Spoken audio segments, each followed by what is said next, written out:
네, 안녕하세요. 저는 노스캐롤라이나 스테이트 유니버시티에서 컬리지 오브 텍스타일의 부교수로 일하고 있는 서민영이라고 합니다. 먼저 이렇게 크리에이티브 컨퍼런스에 연사로 초대해 주셔서 감사합니다. 다양한 분야에서 융합 연구를 하시는 분들을 위한 컨퍼런스인 만큼 흥미로운 인스피레이션이 가득하시길 바랍니다. 소개해 주신 대로 오늘 제가 발표할 주제는 Conformal Antenna and Wearability에 대한 내용입니다. 의료용 웨어러블 안테나를 중심으로 한 지난 몇 년간 제가 해왔던 연구들을 소개해 드릴 예정입니다.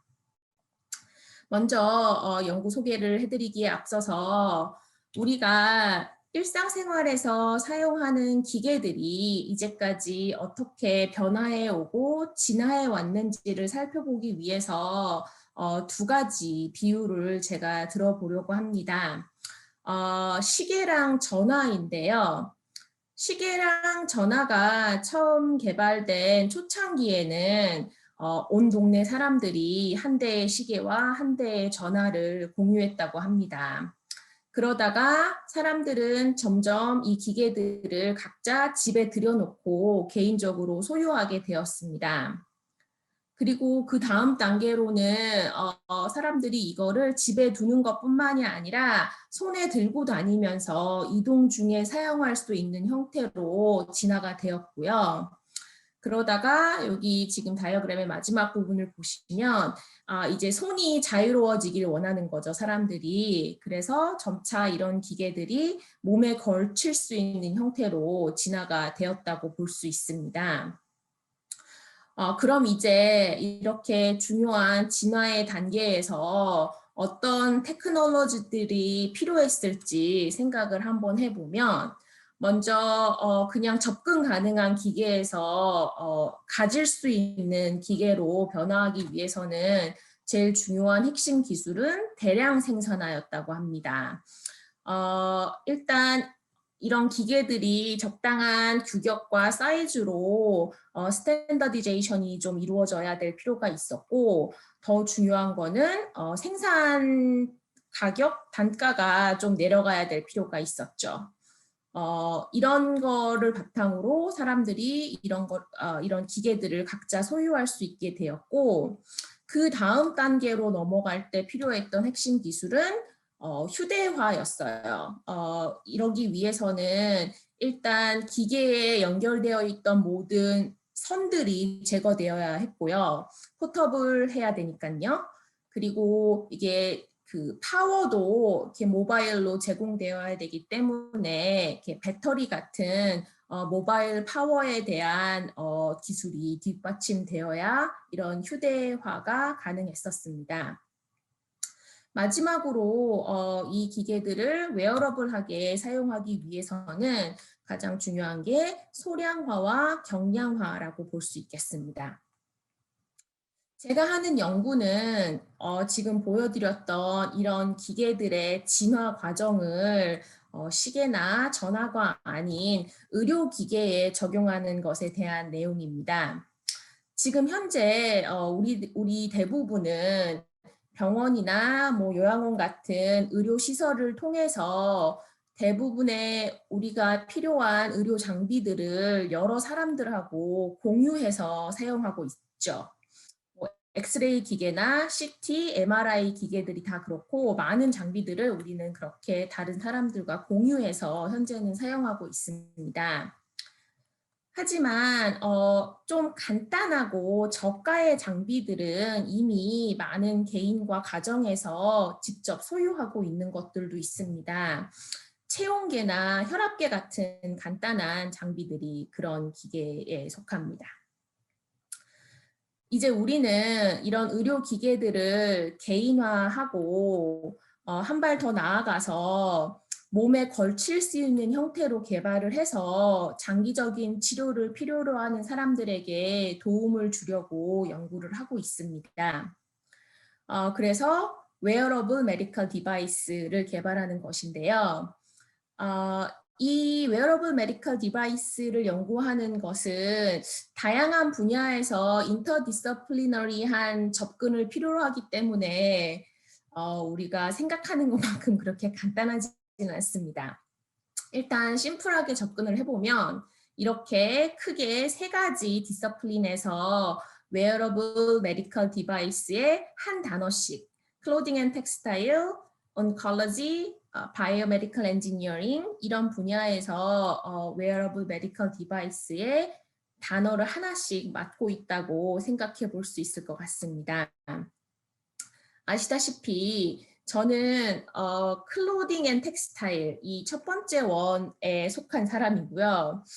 이쪽 시점에서 웨어러블 메디컬 디바이스라는 연구 주제에 접근을 하고 있습니다. 그래서 저는 과연 이런 것들이 얼마나 웨어러블한가에 대해서 연구를 통해서 조금 더 깊숙이 생각을 해보고자 하고 있습니다. 그래서 제가 다음에 보여드릴 사진은 이런 사진들인데요. 이런 모습들이 과연 우리 생각에 웨어러블하다라고 말할 수 있을까 고민을 해보게 돼요. 일단 이 첫 번째 사진은 뭐 거의 약간 장난스러운 조크에 가깝긴 하지만 이 두 번째 사진과 세 번째 사진은 1990년대와 2000년대에 처음 등장했던 웨어러블 컴퓨터와 의료용 기계인 라이프 셔츠라는 제품의 프로토타입인데요. 만약에 이런 기계들이 제공이 된다면 여러분들은 입고 다니실 수 있으시겠습니까? 아무래도 이런 형태는 입고 다니기에 조금 곤란할 것 같은 생각이 드는데요. 그래서 저는 웨어러블하다는 개념의 그 이후에 더 further evolution에 대해서 조금만 더 생각을 해보려고 해요. 새로운 비유를 들어야 될 텐데 시계나 전화로는 부족해서 새로운 비유로 안경을 한번 생각을 해봤어요. 일단 여기 계신 분들은 이런 초기 형태의 안경을 사용해 보신 분들은 아마도 없지 않을까 싶은데요. 초반에는 이런 안경알을 손으로 들고 다니면서 안경을 사용했다고 해요.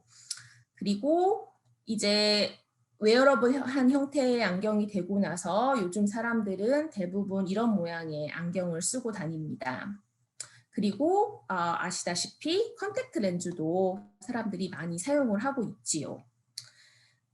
저는 지금 현재 이 웨어러블한 의료기기를 착용함에 있어서 지금 웨어러블 상태에서 제가 보여드린 이 비유에서 웨어러블한 상태에서 인비저블한 상태로 지금 들어서고 있는 과정에 있다라고 생각을 하고 있습니다. 안경이 비유를 하자면 안경이 컨택트 렌즈가 되려면 이번에는 과연 어떤 기술이 뒷받침이 되어야 할까요?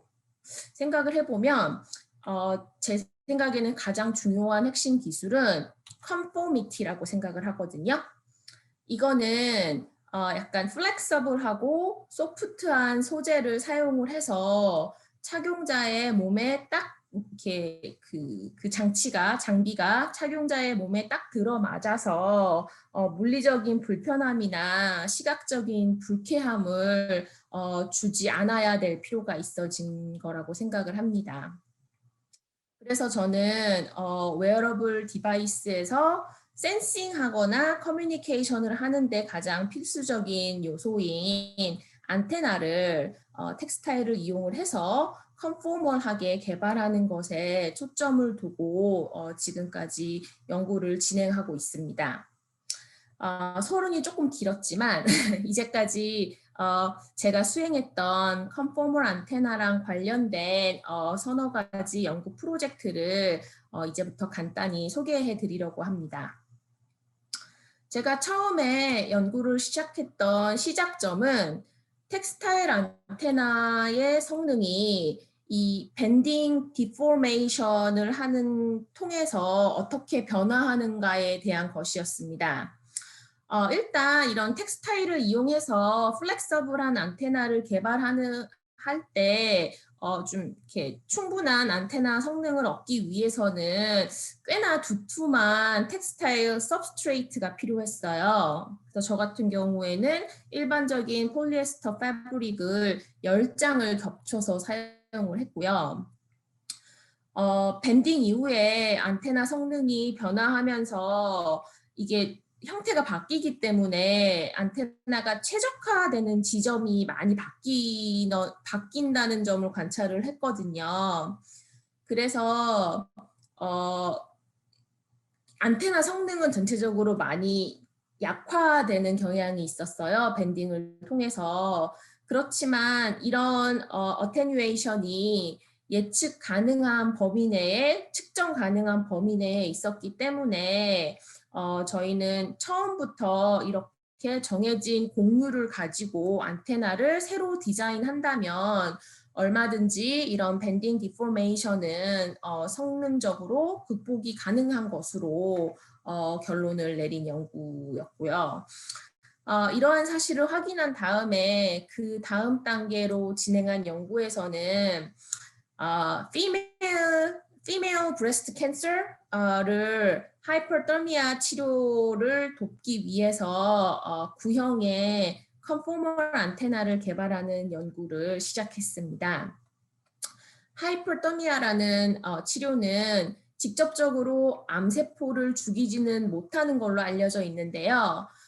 유방암이나 갑상선암 같은 재발 위험이 높은 몇 가지 암들을 치료하는 과정에서 케모테라피와 병행을 했을 때 케모테라피의 효과를 높여주는 것으로 보고되고 있습니다.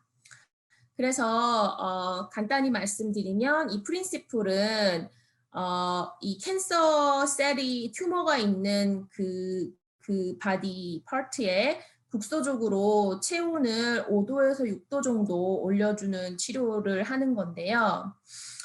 저희 연구에서는 이렇게 모델을 좀 심플리파이 하기 위해서 가슴 모양하고는 조금 다르지만 완벽한 구형의 모양으로 보시다시피 이런 반구 형태의 모양으로 처음 연구를 시작하였습니다. 그 전에 먼저 소개해드릴 다른 연구는 저희가 안테나를 만들 때 서브스트레이트로 사용하는 텍스타일의 dielectric property라는 에 대한 기초 연구를 하였는데요. dielectric property라는 거는 안테나 서브스트레이트를 사용하기 위해서 제일 먼저 확인해야 될 어떤 그 머터리얼의 기본 물성인데요. 인솔레이터, 컨덕터가 아니라 electrically conductive 하지 않고 insulate 하지만 그런 물질에도 어느 정도 전기적 성능을 가지고 있거든요. 그래서 이 인솔레이터의 전기적 성능을 측정하는 어떤 값인데요. 기본적으로 저희가 에브리데이 라이프에 사용하는 텍스타일은 공기와 어떤 섬유의 혼합인데 이 중에 사실 대부분이 공기고 섬유가 차지하는 비율은 여기 그래프에서 보시듯이 한 10%에서 20% 사이 정도에 불과합니다. 즉 90%에서 80% 정도는 그냥 에어가 차지하고 있거든요. 섬유 그 패브릭 내에서. 그래서 저희는 이 연구에서 다양한 소재를 사용을 해서 solid volume fraction이 그 안테나 substrate의 dielectric permittivity 또는 dielectric constant에 어떤 영향을 미치는가를 살펴보았고 보시다시피 섬유의 함유량이 높아질수록 저희가 측정하는 컨스탄트가 계속 linearly 높아지는 것을 확인하였고요. 더 재미있는 파인딩 중에 하나는 여기 보시면 저희가 다양한 woven fabric하고 knit fabric을 소재로 사용을 하였는데 여기 가운데 부분에 이 solid volume fraction이 겹치는 부분이 있어요. 이런 소재들을 대상으로 solid volume fraction이 같은 경우에 어떤 전기적 성능의 차이가 있을지를 조금 더 인덱스하게 살펴본 결과가 오른쪽에 있는 그래프에 보여지고 있는데요. 전체적인 섬유와 공기의 비율이 같은 경우에도 조직이 어떤 모양을 스트럭처를 가지고 있느냐에 따라서 실과 섬유의 방향성이 다 다르기 때문에 같은 공기 섬유 비율에서도 섬유 그 텍스타일의 조직에 따라서 이 물성이 바뀐다는 사실을 확인하였습니다. 이렇게 텍스타일의 서브스트레이트의 전기적 성능을 확인한 뒤에는 이제 본격적으로 저희가 아까 말씀드렸던 구형의 컨포머 안테나를 만드는 연구를 시작했습니다. 그래서 저희가 이 non-conductive substrate로는 폴리에스터 섬유를 사용하였고 conductive 포션에는 그 copper plate가 돼 있는 폴리에스터 패브릭을 사용을 해서 사진에 보시는 것과 같은 구형의 컨포머 안테나를 제작을 하였고요. 처음에 시도는 이런 구형을 만들 때 저희 의류학과에서 많이 하는 접근인 flat pattern making이라는 방법을 이용을 했어요. 그래서 이런 패턴으로 먼저 작업을 해서 cutting and sewing 프로세스를 거쳐서 이런 구형의 안테나 형태를 만들었습니다. 그리고 이것들은 보통 저희가 그 하이퍼더미아에 관련된 안테나의 성능을 측정하기 위해서 많이 보는 수치들인데요. 이 첫 번째는 안테나가 그 주어진 시그널 또는 에너지를 얼마나 많이 반사하는지를 측정하는 수치고, 두 번째는 Specific Absorption Rate이라고 SAR이라고 세포가 얼마나 많은 에너지를 흡수하는가를 계산하거나 측정할 수 있는 수치고요. 세 번째 수치는 이렇게 온도나 에너지가 얼마나 깊숙이 세포를 penetrate 할 수 있는지, 그렇게 세 가지를 보통 많이 평가하는데요. 이것들이 지금 보여지고 있는 그래프들이 처음에 저희가 관찰한 플렉서블한 커링 앤 소윙을 통해서 제작된 컨포머 안테나에서 이렇게 측정한 수치였습니다. 기본적으로 이런 안테나의 성능은 이론적으로 계산이 가능하거든요. 뭐 손으로 계산하는 건 아니고 소프트웨어를 이용을 해서 미리 이론적으로 계산한 값과 저희가 이거를 실제로 프로토타입을 만들었을 때 얼마나 차이가 있는지 이론적인 값과 그런 부분에 초점을 맞춰서 연구를 진행하고 하였고요. 얼마나 많은 에너지가 흡수했는지 알면 온도가 얼마나 많이 달라질지도 따라서 계산이 가능하기 때문에 이게 이제 휴먼 피메일 브레스트라고 생각을 했을 때 온도가 어느 정도까지 몇 도까지 올라갈 수 있는지까지 계산을 통해서 증명을 했습니다. 근데 여기에 보시다시피 몇 가지 어려운 점들이 사실 좀 있었어요. 저희가 사람을 데리고 실험을 하기는 어렵기 때문에 저희가 브레스트 팬텀이라는 아티피셜 브레스트를 만들어서 사용을 했는데, 이게 선행 연구를 따라서 최대한 이제 전기적인 성능이 사람의 진짜 티슈랑 대부분 팻이잖아요, 지방이잖아요. 그거랑 비슷하게 만들어진 팬텀이기는 한데 아무래도 그래도 진짜 사람하고는 다른 차이가 분명히 존재하고요. 저희가 만든 안테나가 플렉서블하고 소프트하다 보니까 이 측정 장비들과 약간 컴패러블하지 않았어요. 이게 모양이 찌그러지면 또 정확한 측정이 어렵기 때문에 저희가 정확하게 딱 모양을 잡고 메저먼트를 하기 위해서는 이렇게 홀더를 이용해서 딱 모양을 잡아놓고 측정을 해야 되는 그런 어려움도 있었고요. 그 다음에 여기 보시다시피 이론적 값과 실제 실측한 값의 차이가 상당히 많이 있었어요.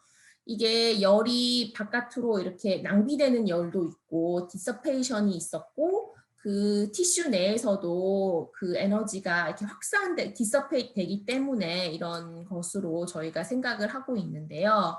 그래서 이런 부분이 연구 과정에서 어려웠던 부분이었고요. 그 다음에 후속 연구로 비슷한 연구를 한 번 더 반복했는데 이번에는 저희가 패브릭을 사용하지 않고 3D 프린터를 사용해서 이런 구형의 형태로 컨포멀 안테나를 만들어 보는 접근 방법을 이용하였습니다. 그래서 3D 프린터를 이용하면 좋은 점이 저희가 얼마든지 그 안에 있는 그 폴리머와 공기의 비율을 조절하기가 참 쉬워요. 그래서 이 연구에서는 저희가 다양한 그 퍼센트의 솔리드 볼륨을 가지고 직접 이런 구형의 सब스트레이트를 3D 프린팅해서 안테나를 만들어 보았습니다. 일단 이 3D 프린팅을 하기에 앞서서 이제 이거의 성능을 먼저 체크하는 연구가 진행이 되었는데요. 이 중에 어려운 점 중에 하나는 저희가 사실은 이 안테나 सब스트레이트만 3D 프린팅을 한 게 아니라 여기 컨덕티브 파트도 처음에 같이 3D 프린팅을 하는 걸로 연구를 기획하였는데 사실 좀 리미테이션이 많이 있었어요. 그래서 최종적으로는 이 안테나 सब스트레이트만 3D 프린트를 하고 여기 위에 컨덕티브한 부분은 그냥 기존에 있는 저희 커퍼 포일을 사용하는 방법으로 연구가 수정될 수밖에 없었고요. 그 이유는 여기에 말씀드리다시피 저희가 이 안테나가 플렉서블 해야 되기 때문에 기존의 플라스틱을 프린트해서는 플렉서블한 안테나를 얻을 수가 없어서 저희가 폴리우레탄 필라멘트를 사용해서 3D 프린팅을 하였는데요. 이 폴리우레탄 같은 경우는 비스코시티가 굉장히 높아서 완전히 굳어지기 전까지 형태가 잘 유지되기가 어려워요. 게다가 저희가 이제 3D 프린팅을 할 때는 이런 서포트라는 구조를 가질 수밖에 없기 때문에 나중에 물론 떼어내기는 하지만 그 과정에서 40%의 섬유를 가지고 60%의 에어를 가지는 경우는 이게 이렇게 디미니쉬가 됐어요. 이게 형태를 유지할 수 없는 형태가 돼서 이런 식으로 약간 3D 프린팅 그 자체에 어떤 챌린지도 많이 있었고요. 앞서 보신 것과 같이 이 3D 프린트된 컨포멀 안테나에서도 저희가 이론적으로 계산한 값과 실제 측정한 값에 한 거의 더블 정도 차이가 있죠. 반밖에 저희가 그 안테나 효과를 얻지 못한 그런 리미테이션이 연구에 좀 있었습니다.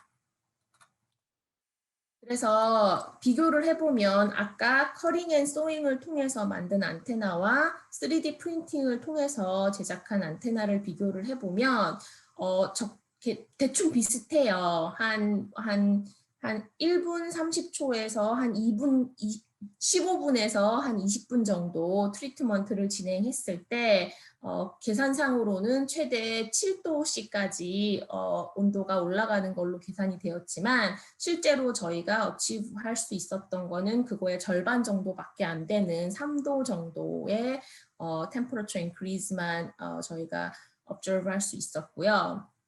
이런 부분이 저희가 지금 테크니컬리 조금 챌린징하고 있는 부분이라고 말씀드릴 수 있을 것 같습니다. 그래서 이제 발표를 마무리를 하자면 지금 제가 인비저블한 디바이스로 가기 위해서 어떻게 컨포멀하게 디바이스를 디자인하고 개발할 수 있는지에 대한 연구를 몇 가지 소개를 해드렸는데요. 사실은 더 멀리 퓨처를 바라본다면 뭐 제가 아까 보여드렸던 안경의 비유에서 보실 수 있듯이 결국은 이런 디바이스들을 임플란트 몸속에 아니면 몸 겉에 또는 속에 이렇게 탑재? 탑재할 수 있으면 그게 다음 단계가 되지 않을까라는 생각을 해보는데요. 그러기 위해서는 사실 그 소재 자체가 바이오 컴패러블한 부분이 굉장히 중요하고 또 그러기 위해서 어떤 핵심 기술들을 우리가 조금 더 집중해서 생각해 봐야 될지에 대해서 같이 고민해 보면 좋을 것 같습니다. 그래서 아마도 10년, 20년 아니면 5년, 10년 정도 뒤에는 다음 단계의 그 이퀴프먼트의 진화 단계에 갈 수 있는 대비를 하고 있으면 좋지 않을까라는 생각을 해봤습니다. 네, 제가 오늘 준비한 발표는 여기까지고요. 네, 집중하고 들어주셔서 대단히 감사합니다.